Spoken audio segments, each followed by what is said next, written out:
isa't isa ng inyong mga kasalanan at ipanalangin ng isa't isa ang iba upang kayo'y magsigaling. Malaki ang nagawa ng malingas na panalangin ng taong matuwid. Pagkanda po, di ba mga kapatid, ang ating aralin ngayong gabi. Pinupano po yan mga kapatid. Alamin po muna natin ang tungkol kay James. Ang trivia po mga kapatid, ibig sabihin, wala pong kwenta, ibig sabihin nonsense. Pero ang ating pong aralin ngayong gabi, ito po ay napakahalaga po mga kapatid. Very essential. Marami po tayong makukuha na aral sa araw-araw na buhay po na ating mga gamit. Mga kapatid. Aklat po rin James, ito po yung ay practical. Ito po yung practical na gabay sa pamumuhay. Sa araw-araw na buhay natin na sa mga kapatid. Sa pananampalataya, hindi lang po nakatulong ito sa doktrina, kundi po sa mga gawa ng isang mga Kristiyano. Ito po ay babagkuhan natin sa aklat ng James mga kapatid. At tunay po na pananampalataya ay hindi lamang po sinasabi mga kapatid. Ito po ay isilat sa buhay. Ama, kasi po ang ating aralin ngayong gabi ay ang pananampalataya po mga kapatid. Naturo ni James sa mga kapatiran sa aklat na ito mga kapatid. Sinulat ni James ito para sa mga Kristiyano sa unang panahon na sila ay nagkahiwalay because of the persecution. Tama? Na kanila pong naranasan. At ang layunin po nito upang pagtibayin ang kanilang loob, upang turuan silang maging matatag sa pananampalataya. Kahit po sa gitna ng mga pagsubok. And then mga kapatid, itong ating pong aralin ay tinuro ni James. It is required for the old people. Hindi po mga kapatid, it is required to all people until now mga kapatid, hanggang sa atin po. Ang aklat po ni James ay pakita po natin ito sa bagong tipan. Si James po is biological brother ni Jesus Christ. Amen? Si James, po, kilala rin bilang, James the Just. Paano po tayo mag-aaral ngayong gabi mga kapatid sa ating text na matagpuan the book of James? At marami po tayong alamin. Marami po tayong alamin tungkol pa sa buhay ni James mga kapatid. Si James ay ay kaisa sa 12 alagad ng Panginoong Hesus. At anak din po siya ni Mary at ni Jose. Noong una, si James, hindi po siya naniniwala mga kapatid kay Jesus Christ bilang isang Mesias. Ito po ay mababasa natin sa John chapter 7 verse 5. Sabi ko dito, sapagkat kahit ang kanyang mga kapatid ay hindi nagsisipalataya sa kanya. Ito po, sabi ng chapter 7 verse 5 nandiyan. Pero, nagbago po ito matapos muli pagkabuhay ni Jesus Christ. Ito po ay ating mabasahin sa 1 Corinthians chapter 15 verse 7. Sabi po dito, saka nagpakita kay Santiago at sa mga apostol. Kaya po, ganoon na lang mga kapatid, ang pananampalataya ni James kay Jesus Christ. Kalaunan po si James ay naging isang pangunahing leader ng simbahan po ng Jerusalem. Atin po rin ito mababasa sa Acts chapter 15 verse 13. And after they had held their peace, James answered saying, Men and brethren, hearken unto me. Amen? Siya rin po ay pinatay dahil sa pananampalataya niya sa Panginoong Hesus. Pinatay sa Jerusalem in the time of AD 62. Amen? Napaganda po ng mga sulat ni James mga kapatid. Isa po ito sa pinaka-practical at makapangyarihang aklat sa bagong tipan. Kahit may bilang po ito mga kapatid, this is 5 chapter, pero marami po tayo mapulot na aral sa pang-araw-araw po natin pamumuhay. Narito kung bakit maganda at mayaman sa karunungan ng aklat ni James mga kapatid. Una, direct at wala pong paligoy-ligoy. Yan po ang kanyang mga salita. Hindi malalim sa theology, sa teolohiya, pero malalim po sa prinsipyo ng buhay, pang-araw-araw. Gusto po natin mga kapatid ng gabay kung paano po maging totoo, tapat at matatag na isang Kristyano sa araw-araw na buhay. Lagi po natin basahin mga kapatid itong aklat ng James. Katulad po ni James sa aklat ng New Testament. Para lang po yung mga kapatid, Jollibee, balik-balikan po natin lagi dahil marami po tayo mapulot na aral na pang-araw-araw na buhay na magamit natin sa araw-araw mga kapatid bilang isang mananampalataya.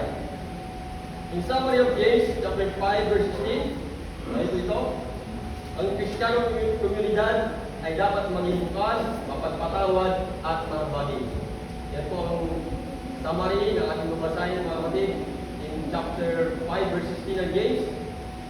Then, ang pagsisisi at padalangin ay mga daan tungo sa sa kagalingan, physical man, spiritual man, o relational man.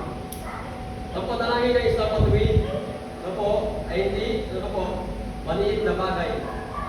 Ito ay tunay at makapangyarihan. Amen, mga kapatid? Na gumagalaw at nagbabago po sa ating araw-araw na buhay. Tama po? Mga kapatid, ngayong gabi, tayo po ay mag-umpisa na sa ating aralin. The title of our message tonight, The Elements of a Powerful Prayer. Ito po, ang nilalaman ng makapangyarihang panalangin. Ang tema po natin aralin ngayong gabi mga kapatid, in our devotion, prayer with righteousness and passion brings great result. Pag sinabi po passion mga kapatid, the passion of Christ, ito po yung kanyang pagdurusa at pag-ibig sa atin. Ang passion po ni Kristo ay hindi lang po pagdurusa, kundi malalim na pag-ibig tapo sa sangkatauhan. Why? Dahil po ipinakita ni Jesus Christ ang pinakamataas na antas ng pag-ibig. Why? Mataas na passion. Isang pag-ibig na handa nga po mag-sakripisyo. Amen? Dahil dito po, ang passion ni Jesus, ay modelo ng ating pananampalataya at paglilingkod. Na dapat may sakripisyo, may malasakit, at tunay na damdamin sa mga kapatiran. Amen? Alam niyo po mga kapatid, one day, may napakinggan po ako sa isang pastor. Sabi po is, there is no one righteous born in this world. Tama nga, di ba mga kapatid? It will start from the descendant of Adam and Eve. Basta they come from fertilization. Ibig sabihin, nagaling sa laman. Wala pong matuwid mga kapatid. Even until now mga kapatid. At may bahid ng kasalanan. Lahat-lahat po mga kapatid, lahat. Pag nagaling po sa laman, ibig sabihin, may bahid ng kasalanan. So, what is the question here mga kapatid? Sino naman po ang taong matuwid at walang kasalanan? Alam na po natin, di ba mga kapatid? Walang kasalanan na hindi lang sa mundo ito. Yun po ay only Jesus Christ. Then, why? Because Mary pregnant without a man. Amen? Kaya, tama po? Paano po nangyari yung mga kapatid? Because God is powerful. Ang Diyos po nakakalam ng lahat mga kapatid. Kaya sabi niya, kay Isaiah chapter 55 verse 8 to 9, for my thoughts are not your thoughts. Hindi po natin alam mga kapatid ang pag-iisip ng Panginoon.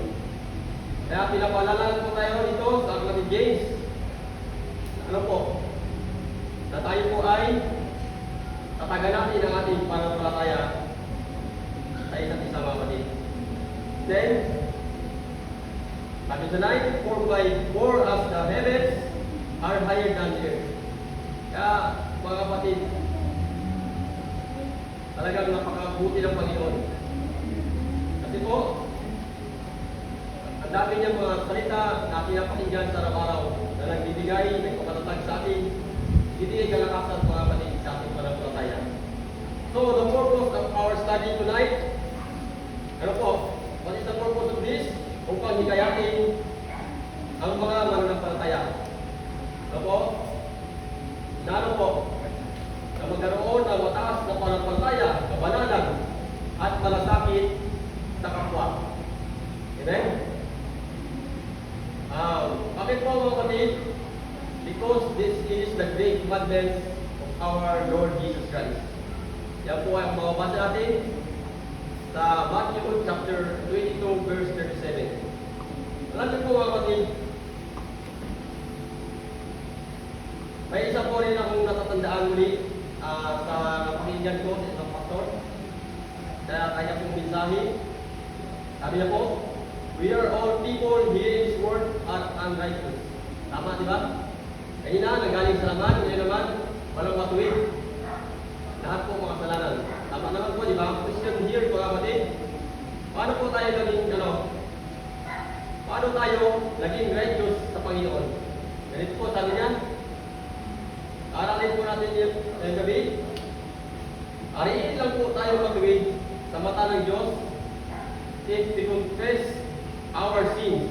Amen? Pag ipinahayag po natin ang ating kasalanan, we are the righteous in the eyes of God. Dahil hindi na po tayo nakita ng Diyos, only Jesus Christ na po ang nakita sa atin. Amen? Because Jesus Christ, He is a perfect and righteous. Only was born here in this world, mga kapatid. Kaya, pag tayo po yung confess, tinanggap natin ang Panginoon Jesus sa ating buhay, ibig sabihin, we are righteous in the sight of God. In the book of James, mga kapatid, is for the believers or saved people. Para po ito, sinulat po ito ni Apostol Pablo, ang mga mananampalataya, sa Santiago, sinulat po ito ni James sa mga mananampalataya, mga kapatid. So, question, para po ito, sinulat po ito sa mga mananampalataya at mga ligtas. Ang tanong po mga kapatid, you are saved? Amen. Amen. Sa ating pong pag-umpisa mga kapatid, sa ating introduction, sa panahon ng crisis mga kapatid, karamdaman, pagsubok, ang isang pong pinamagdisang sandata natin ay dalangin. Amen ba? Mga kapatid, Amen. Ngunit hindi lahat ng panalangin ay mabisa. Tama? Kaya, tinuro ni James, Jesus' brother, kung anong uri ng panalangin ang tunay na may kapangyarihan. Po, panalangin ng patuwid, effectual, fervent, sabing fervent, maalam na panalangin. Siyempre po, yun ay lumiliyap, ay babaga. Kaya tinuruan tayo ni James sa kanyang mga banal salita kung paano manalangin ng mataimtim, matuwid, maalam. At salamat po sa aklat ni James ay patuloy po tayo tinuturuan mga kapatid. So we go to our first point tonight. Atin po aralin in our devotion. So po, upang maging maalam din po ang ating mga panalangin in God's answer. Amen? Our first point tonight mga kapatid, confession. Sabi ko, confession prepares the heart. Ang pagtatapat ay paghanda ang unang puso. Tama ba mga kapatid? Inahanda tayo ng Panginoon mga kapatid. Tinuturuan tayo na maging matapat sa ating Panginoon. Why? Because we are all His accountable in the body of Christ. Tama? Tayo po yung mga kapatid. We are all church.